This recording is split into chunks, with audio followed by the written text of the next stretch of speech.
ஓம் சக்தி. சக்தியில் அனைவருக்கும் என்னுடைய அன்பான வணக்கம். சக்தியிலே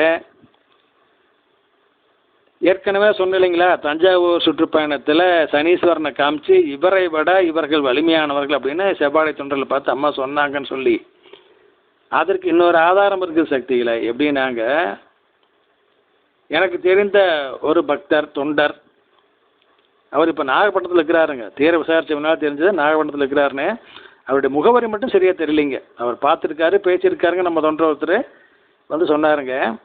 இந்த விஷயம் வந்து ஏற்கனவே சக்தி வழியில் வந்திருக்குதுங்க. அதாவதுங்க, அவர் நல்ல முறையில் அம்மாவுக்கு தொண்டு செஞ்சுட்டு இருந்தார், வியாபாரம் பண்ணிகிட்டு இருந்தார், எல்லாம் நடந்தது. அவரை விதிப்படி 7.5 சனியை பிடிச்சிக்கிச்சு. அதன் காரணமாக வியாபாரமெல்லாம் படுத்துக்குச்சு, வருமானம் இல்லை, எங்கே பார்த்தாலும் பிரச்சனை. என்னடா அது இப்படி போகுது, அடிக்கடி மருவத்தூர் போயிட்டு இருந்து இப்போ அப்பவும் போக முடியலையே, அது காசு பணம் இல்லையே. சரி, கடைசியாக ஒரு தடவை இப்படியாவது அம்மாவை போய் பார்த்து, ஏம்மா எனக்கு இப்படி கஷ்டம்னு கேட்டுட்டு வந்துடலாம் அப்படின்னுக்கிறதுக்காக பஸ்ஸுக்கு பணத்துக்கு ஏற்பாடு பண்ணுறார். அது 1 மாதம் கழிச்சு தான் அவர் கைக்கு கிடைக்குது. உடனே பஸ் ஏறி வந்துட்டார் மருவத்தூர். வந்து அருள்கூடத்துக்குள்ளே போகிறாரு. அப்போ அம்மா சொல்கிறாங்க, டேய் நீ இப்போ தான் வர்றேன், அவன் பார் காலைல 5 மணிக்கே வந்து உட்காந்துருக்குறான் பார் அப்படின்னு அருள்கூடத்துக்குள்ள மூலையில் காமிக்கிறாங்க. சனீஸ்வரை கை கட்டி கும்பிட்டுட்டு நிற்கிறார் அம்மாவை. பார்த்தோன்னே இவருக்கு ஷாக்கு, என்னடா அது சனீஸ்வரன் நிற்கிறார் அப்படின்னு. சனீஸ்வரன் பார்த்து அம்மா சொல்கிறாங்க, நீ என்னமோ கேட்கணும்னு சொன்னியே, கேளு, சம்மந்தப்பட்டவனே வந்துட்டான், முன்னாலே கேளு அப்படின்னு அம்மா சொல்கிறாங்க. அப்போ சனீஸ்வரன் கேட்குறாரு, அம்மா நீங்கள் தான் எங்களுக்கு இந்த உத்தியோகத்தை கொடுத்துருக்குறீங்க. இப்போ நான் 7.5 சனியாக விதிப்படி இந்த தொண்டரை பிடிச்சிருக்கிறேன். ஆக இந்த 7.5 சனி விதிப்படி இவருக்கு தெய்வ தரிசனம் என்பது இல்லை.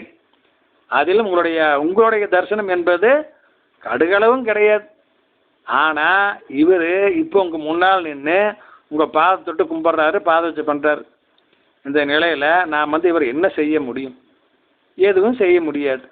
அப்போ நான் எப்படி நானும் விதிப்படி இயங்கிட்டு உங்கள் உத்தரப்படி நடந்துக்கிறேன் அப்படின்னு கேட்டாருங்களா பவ்யமாக. அம்மா சொன்னாங்களா, பார்த்தியாடா அப்படின்னு.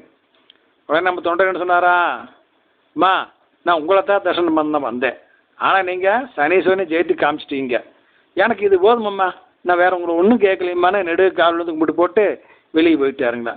அதுக்கு பின்னாடி சனீஸ்வரரை தொந்தரவு பண்ணுவான்னு நினைக்கிறீங்களா? இல்லைங்க, அவர் பழையபடி நல்ல நிலைமைக்கு வந்துட்டாருங்க.